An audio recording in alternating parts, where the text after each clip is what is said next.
salaire depuis 2 mois et s'inquiètent pour leur devenir. L'opposition municipale monte au créneau et dénonce l'opacité du dossier. Salariés de l'hôtel Club des Trois-Îlets, toujours en grève ce lundi. Ils attendent le versement de leur salaire alors que les retards s'accumulent et qu'ils s'inquiètent pour leur avenir. Silence radio du côté des élus de la Sémaville, propriétaire de l'établissement. Mais l'opposition municipale s'est emparée de l'affaire en dénonçant au passage l'opacité du dossier. Le reportage de Cécile Mar et Jacques Delblanc. Depuis samedi, le paysage n'a pas changé. Le piquet de grève est toujours installé devant l'entrée du Club des Trois-Îlets. Et si l'hôtel fonctionne, les employés n'ont toujours pas de nouvelles de leur gérant. Ils sont en grève parce que leur dernier salaire touché est celui de juin. Ce n'est pas la première fois. La situation financière de l'entreprise les inquiète, d'autant plus que l'hôtel doit fermer pour travaux dans 2 semaines.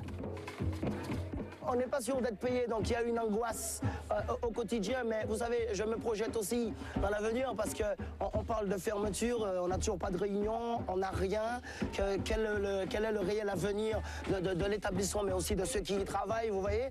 Maintenant, on parle de travaux, mais tout ça, c'est en stand-by. Hein, on est à 2 semaines de la fermeture, pas de véritable plan de formation, il n'y a rien. Donc on est anxieux, on est angoissé. Le Club des Trois-Îlets appartient à la Sémaville, la société d'économie mixte de la ville du Lamentin, tout comme l'hôtel Diamond Rock. Les mêmes problèmes se posent d'ailleurs au Diamond Rock, qui compte une centaine d'employés. Qu'est-ce qu'il faudrait pour que ça s'arrange? Il y a un dossier à la région sur le Diamond Rock, il y a un dossier de rénovation pour le Club des Trois-Îlets, mais il y a tellement d'opacité et pas de communication et d'information qu'aujourd'hui, je ne peux pas vous dire grand-chose. Tout ce que je sais, c'est que la région, quand même, a voté à l'unanimité pour le Diamond Rock 5 800 000 €.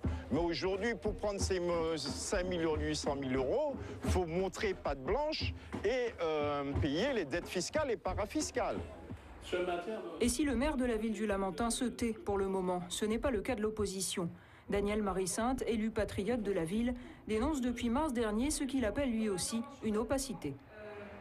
Le maire du Lamentin, qui est par ailleurs président du conseil d'administration de la Sémaville, donc gestionnaire direct des 2 hôtels.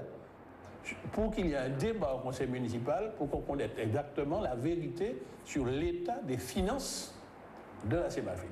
Il s'est toujours refusé à ouvrir ce débat. Nous ne connaissons pas, par le biais du conseil municipal, la situation financière.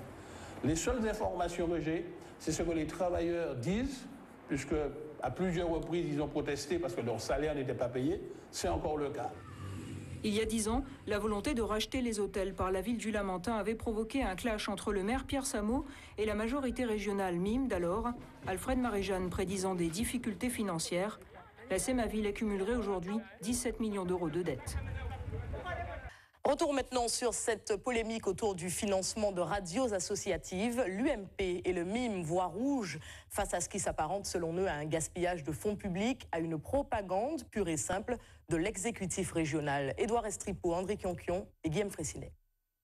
650 000 € d'aide pour soutenir radio et télévision locales privées. Le PPM fait l'unanimité contre lui pour avoir fait, selon certaines formations politiques, un usage de fonds publics qu'elle qualifie d'abusif.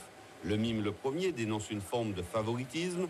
Quant à l'UMP, elle entend saisir les autorités préfectorales et les instances du Conseil supérieur de l'audiovisuel pour savoir si cette démarche est légale.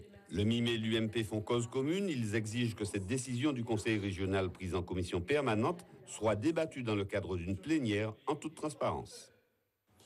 2 télévisions ont reçu des sommes importantes pour, c'est vrai, retransmettre les plénières. Nous le faisions déjà, mais en plus, pour organiser, produire des émissions destinées exclusivement à la majorité et en particulier au président. Jugez vous-même, il y a une des émissions qui va s'appeler Croix de Neuf, Monsieur le Président. Nous avons vu, compte tenu des sommes en jeu, 696 000 € au total.